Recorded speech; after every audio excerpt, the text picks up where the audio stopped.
श्री शिवाय नमस्तुभ्यम। भोलेनाथ की कृपा आप सभी भक्तों पर हमेशा बनी रहे। नारद जी ने पूछा, महादेव, महाद्वादशी का उत्तम व्रत कैसा होता है? सर्वेश्वर प्रभु, उसके व्रत से जो कुछ भी फल प्राप्त होता है उसे बताने की कृपा कीजिए। महादेव जी ने कहा, ब्राह्मण, यह एकादशी महान पुण्य फल को देने वाली है। श्रेष्ठ मुनियों को भी इसका व्रत अनुष्ठान करना चाहिए। विशेष विशेष नक्षत्रों का योग होने पर यह तिथि जया, विजया, जयंती तथा पाप नाशनी इन 4 नामों से विख्यात होती है। यह सभी पापों का नाश करने वाली है। इनका व्रत अवश्य करना चाहिए। जब शुक्ल पक्ष की एकादशी को पुनर्वसु नक्षत्र हो तो वह उत्तम तिथि जया कहलाती है। उसका व्रत करके मनुष्य निश्चय ही पाप से मुक्त हो जाता है। जब शुक्ल पक्ष की द्वादशी को श्रवण नक्षत्र हो तो वह उत्तम तिथि विजया के नाम से विख्यात होती है। इसमें किया हुआ दान और ब्राह्मण भोजन सहस्र गुना फल देने वाला है तथा होम और उपवास तो सहस्र गुने से भी अधिक फल देता है। जब शुक्ल पक्ष की द्वादशी को रोहिणी नक्षत्र हो तो वह तिथि जयंती कहलाती है। वह सब पापों को हरने वाली है। उस तिथि को पूजित होने पर भगवान गोविंद निश्चय ही मनुष्य के सब पापों को धो डालते हैं। जब कभी शुक्ल पक्ष की द्वादशी को पुष्य नक्षत्र हो तो वह महापुण्यमयी पाप नाशनी तिथि कहलाती है। जो 1 वर्ष तक प्रतिदिन 1 प्रस्थ तिल दान करता है तथा जो केवल पाप नाशनी एकादशी को उपवास करता है, उन दोनों का पुण्य समान होता है। उस तिथि को पूजित होने पर संसार के स्वामी सर्वेश्वर श्री हरि संतुष्ट होते हैं तथा प्रत्यक्ष दर्शन भी देते हैं। उस दिन प्रत्येक पुण्य कर्म का अनंत फल माना गया है। सगर नंदन ककुत्स नहुस तथा राजा गधी ने उस तिथि को भगवान की आराधना की थी, जिससे भगवान ने इस पृथ्वी पर उन्हें सब कुछ दिया था। इस तिथि के सेवन से मनुष्य 7 जन्मों के कायिक, वाचिक और मानसिक पाप से मुक्त हो जाता है। इसमें तनिक भी संदेह नहीं है। पुष्य नक्षत्र से युक्त एकमात्र पाप नाशनी एकादशी का व्रत करके मनुष्य 1000 एकादशियों के व्रत का फल प्राप्त कर लेता है। उस दिन स्नान, दान, जप, होम, स्वाध्याय और देव पूजा आदि जो कुछ भी किया जाता है उसका अक्षय फल माना गया है। इसलिए प्रयत्न पूर्वक इसका व्रत करना चाहिए। जिस समय धर्मात्मा राजा युधिष्ठिर पंचम अश्वमेघ यज्ञ का स्नान कर चुके हैं, उस समय उन्होंने भगवान श्री कृष्ण से इस प्रकार प्रश्न किया। युधिष्ठिर बोले, प्रभु, नक्त व्रत तथा एक भुक्त व्रत का पुण्य एवं फल क्या है? जनार्दन, यह सब मुझे बताइए। श्री भगवान ने कहा, कुंती नंदन, हेमंत ऋतु में जब परम कल्याणमय मार्गशीर्ष मास आए तब उसके कृष्ण पक्ष की द्वादशी तिथि को उपवास करना चाहिए। उसकी विधि इस प्रकार है। दृढ़ता पूर्वक उत्तम व्रत का पालन करने वाला शुद्ध चित्त पुरुष दशमी को सदा एक भुक्त रहे अथवा शौच, संतोष आदि नियमों के पालन पूर्वक नक्त व्रत के स्वरूप को जानकर उसके अनुसार एक बार भोजन करे। दिन के 8वें भाग में जब सूर्य का तेज मंद पड़ जाता है उसे नक्त जानना चाहिए। रात को भोजन करना नक्त नहीं है। गृहस्थ के लिए तारों के दिखाई देने पर नक्त भोजन का विधान है और सन्यासी के लिए दिन के 8वें भाग में, क्योंकि उसके लिए रात में भोजन का निषेध है। कुंती नंदन, दशमी की रात व्यतीत होने पर एकादशी को प्रातःकाल व्रत करने वाला पुरुष व्रत का नियम ग्रहण करे और सवेरे तथा मध्याह्न को पवित्रता के लिए स्नान करे। कुएं का स्नान निम्न श्रेणी का है। बावली में स्नान करना मध्यम, पोखरे में उत्तम तथा नदी में उससे भी उत्तम माना गया है। जहाँ जल में खड़ा होने पर जल जंतुओं को पीड़ा होती हो, वहाँ स्नान करने पर पाप और पुण्य बराबर होता है।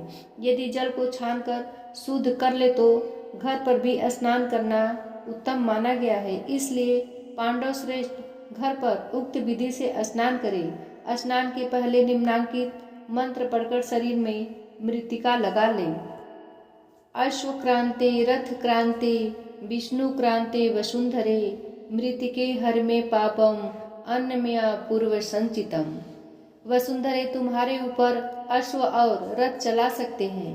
भगवान विष्णु ने भी वामन अवतार धारण कर तुम्हें अपने पैरों से नापा था। मृतिके, मैंने पूर्व काल में जो पाप संचित किया है उस मेरे पाप को हर लो। व्रती पुरुष को चाहिए कि वह एक चित्त और दृढ़ संकल्प होकर क्रोध तथा लोभ का परित्याग करे। अंत्यज, पाखंडी, मिथ्यावादी, ब्राह्मण निंदक, अगम्या स्त्री के साथ गमन करने वाले, अन्य दुराचरी, पर धनहारी तथा पर स्त्रीगामी मनुष्यों से वार्तालाप न करे। भगवान केशव की पूजा करके उन्हें नैवेद्य भोग लगाए। घर में भक्ति युक्त मन से दीपक जलाकर रखे। पार्थ, उस दिन निद्रा और मैथुन का परित्याग करे। धर्मशास्त्र से मनोरंजन करते हुए संपूर्ण दिन व्यतीत करे। निरुपश्रेष्ठ, भक्ति युक्त होकर रात्रि में जागरण करे। ब्राह्मणों को दक्षिणा दे और प्रणाम करके उनसे त्रुटियों के लिए क्षमा मांगे। जैसी कृष्ण पक्ष की एकादशी है वैसे ही शुक्ल पक्ष की भी है। इसी विधि से उसका भी व्रत करना चाहिए। पाठ द्विज को उचित है कि वह शुक्ल और कृष्ण की पक्ष की एकादशी के व्रती लोगों में भेद बुद्धि न उत्पन्न करे। शंखो, द्वार तीर्थ में स्नान करके भगवान गदाधर का दर्शन करने से जो पुण्य होता है तथा संक्रांति के अवसर पर 4 लाख का दान करके जो पुण्य प्राप्त किया जाता है वह सब एकादशी व्रत की 16वीं कला के बराबर भी नहीं है। प्रभास क्षेत्र में चंद्रमा और सूर्य के ग्रहण के अवसर पर स्नान दान से जो पुण्य होता है वह निश्चय ही एकादशी को उपवास करने वाले मनुष्य को मिल जाता है। केदार क्षेत्र में जल पीने से पुनः जन्म नहीं होता। एकादशी का भी ऐसा ही महात्म्य है। यह भी गर्भवास का निवारण करने वाली है। पृथ्वी पर अश्वमेध यज्ञ का जो फल होता है उससे 100 गुना अधिक फल एकादशी व्रत करने वालों को मिलता है। जिसके घर में तपस्वी एवं श्रेष्ठ ब्राह्मण भोजन करते हैं उसको जिस फल की प्राप्ति होती है वह एकादशी व्रत करने वालों को भी अवश्य मिलता है। वेदांतों के परगामी महान ब्राह्मण को सहस्र गोदान करने से जो पुण्य होता है उससे 100 गुना पुण्य एकादशी व्रत करने वालों को प्राप्त होता है। इस प्रकार व्रती को वह पुण्य प्राप्त होता है जो देवताओं के लिए भी दुर्लभ है। रात को भोजन कर लेने पर उससे आधा पुण्य प्राप्त होता है तथा दिन में एक बार भोजन करने से देहधारियों को नक्त भोजन का आधा फल मिलता है। जीव जब तक भगवान विष्णु के प्रिय दिवस एकादशी को उपवास नहीं करता तभी तक तीर्थ, दान और नियम अपने महत्व की गर्जना करते हैं। इसलिए पांडव श्रेष्ठ, तुम इस व्रत का अनुष्ठान करो। कुंती नंदन, यह गोपनीय एवं उत्तम व्रत है जिसका मैंने तुमसे वर्णन किया है। हजारों युगों का अनुष्ठान भी एकादशी व्रत की तुलना नहीं कर सकता। युधिष्ठिर ने पूछा, भगवान, पुण्यमयी एकादशी तिथि कैसे उत्पन्न हुई, इस संसार में क्यों पवित्र मानी गई तथा देवताओं को कैसे प्रिय हुई? श्री भगवान बोले, कुंती नंदन, प्राचीन समय की बात है। सत्य युग में मूर नामक दानव रहता था। वह बड़ा ही अद्भुत, अत्यंत रौद्र तथा संपूर्ण देवताओं के लिए भयंकर था। उस काल रूपधारी दुरात्मा महासुर ने इंद्र को भी जीत लिया था। संपूर्ण देवता उससे परास्त होकर स्वर्ग से निकाले जा चुके थे और संकित तथा भयभीत होकर पृथ्वी पर विचरा करते थे। एक दिन सब देवता महादेव जी के पास गए। वहां इंद्र ने भगवान शिव के आगे सारा हाल कह सुनाया। इंद्र बोले, महेश्वर, ये देवता स्वर्ग लोक से भ्रष्ट होकर पृथ्वी पर विचर रहे हैं। मनुष्यों में रहकर इनकी शोभा नहीं होती। देव, कोई उपाय बताइए। देवता किसका सहारा लें? महादेव जी ने कहा, देवराज, यहाँ सबको शरण देने वाले, सबकी रक्षा में तत्पर रहने वाले जगत के स्वामी भगवान गरुड़ ध्वज विराजमान हैं। वहां जाओ, वे तुम लोगों की रक्षा करेंगे। भगवान श्री कृष्ण कहते हैं, युधिष्ठिर, महादेव जी की बात सुनकर परम बुद्धिमान देवराज इंद्र संपूर्ण देवताओं के साथ वहां गए। भगवान गदाधर क्षीर सागर के जल में सो रहे थे। उनका दर्शन करके इंद्र ने हाथ जोड़कर स्तुति आरंभ की। इंद्र बोले, देव देवेश्वर, आपको नमस्कार है। देवता और दानव दोनों ही आपकी वंदना करते हैं। पुंडरीकाक्ष, आप दैत्यों के शत्रु हैं। मधुसूदन, हम लोगों की रक्षा कीजिए। जगन्नाथ, संपूर्ण देवता मूर नामक दावन से भयभीत होकर आपकी शरण में आए हैं। भक्त वत्सल हमें बचाइए, देव देवेश्वर हमें बचाइए। जनार्दन हमारी रक्षा कीजिए, रक्षा कीजिए। दानवों का विनाश करने वाले कमल नयन हमारी रक्षा कीजिए। प्रभु हम सब लोग आपके समीप आए हैं, आपकी ही शरण में आ पड़े हैं। भगवान शरण में आए हुए देवताओं की सहायता कीजिए। देव आप ही पति, आप ही मति, आप ही कर्ता और आप ही कारण हैं। आप ही सब लोगों की माता और आप ही इस जगत के पिता हैं। भगवान देव देवेश्वर शरणागत भक्त वत्सल देवता भयभीत होकर आपकी शरण में आए हैं। प्रभु अत्यंत उग्र स्वभाव वाले महाबली मूर नामक दैत्य ने संपूर्ण देवताओं को जीतकर इन्हें स्वर्ग से निकाल दिया है। इंद्र की बात सुनकर भगवान विष्णु बोले, देवराज वह दानव कैसा है, उसका रूप और बल कैसा है तथा उस दुष्ट के रहने का स्थान कहाँ है।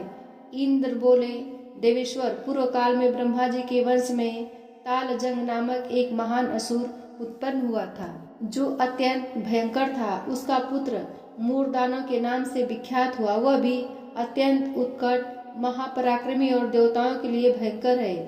चंद्रावती नाम से प्रसिद्ध एक नगरी है, उसी में स्थान बनाकर वह निवास करता है।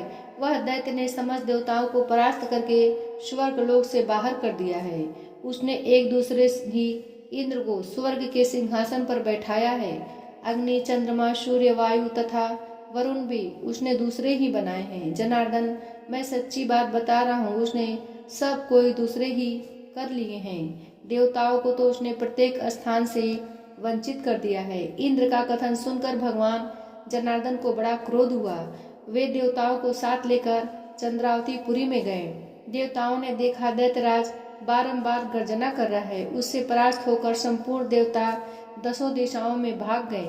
अब वह दानव भगवान विष्णु को देखकर बोला, खड़ा रह, खड़ा रह। उसकी ललकार सुनकर भगवान के नेत्र क्रोध से लाल हो गए।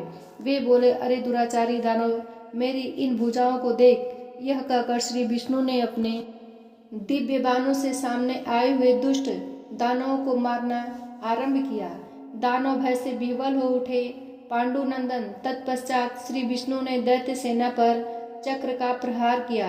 उससे छिन्न भिन्न होकर सैकड़ों योद्धा मौत के मुख में चले गए। इसके बाद भगवान मधुसूदन बद्रिकाश्रम को चले गए। वहां सिंहावती नाम की गुफा थी, जो 12 योजन लंबी थी। पांडुनंदन उस गुफा में एक ही दरवाजा था। भगवान विष्णु उसी में सो रहे। दानव मूर भगवान को मार डालने के उद्योग में लगा था। वह उनके पीछे रहा। वहां पहुंचकर उसने भी उसी गुफा में प्रवेश किया। वहां भगवान को सोते देख उसने बड़ा हर्ष हुआ। उसने सोचा, यह दानवों को भय देने वाला देवता है, अतः निसंदेह इसे मार डालूंगा। युधिष्ठिर, दानव के इस प्रकार विचार करते ही भगवान विष्णु के शरीर से एक कन्या प्रकट हुई, जो बड़ी ही रूपवती, सौभाग्यशालिनी तथा दिव्य अस्त्र शस्त्रों से युक्त थी। वह भगवान के तेज के अंश से उत्पन्न हुई थी। उसका बल और पराक्रम महान था। युधिष्ठिर, दानवराज मूर ने उस कन्या को देखा। कन्या ने युद्ध का विचार करके दानव के साथ युद्ध के लिए याचना की। युद्ध छिड़ गया। कन्या सब प्रकार की युद्ध कला में निपुण थी। वह मूर नामक महान असुर उसके हुंकार मात्र से राख का ढेर हो गया।